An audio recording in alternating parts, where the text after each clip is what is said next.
Бирок коррупция менен күрөшүүдө жалпы органдар эле эмес, жалпы коомчулук менен чогуу күрөшүш керек да. Жарандык коом менен,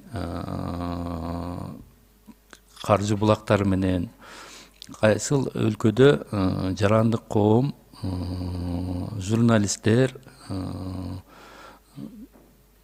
менен чогуу күрөш болгондо коррупцияны жеңе алат да. Себеп дегенде алар бүт жерде сиздердин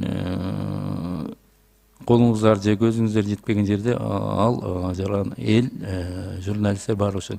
Акыркы убакта бүт биздин өлкөдө болуп аткан иштерди көрсөтүп аткан мына журналисттердин иликтөөлөрү башка.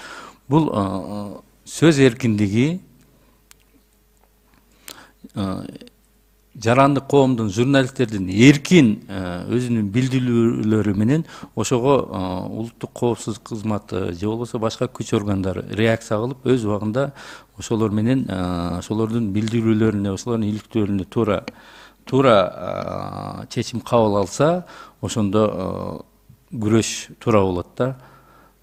Эгерде аларды тескерисинче куугунтактап, тескерисинче алардын болгон эмелерине биз көңүл бурбасак, анда биз коррупция менен күрөшө албайбыз. Анда бир жактуу болуп калышы мүмкүн да. Ошон үчүн биз бул өзүбүздүн баалуулуктарыбызды, сөз эркиндигин, улуттук коопсуздук кызматы тескерисинче аябай чоң мындай кепилдик берип, аларды дайым колдоп туруш керек деп эсептейм да мен.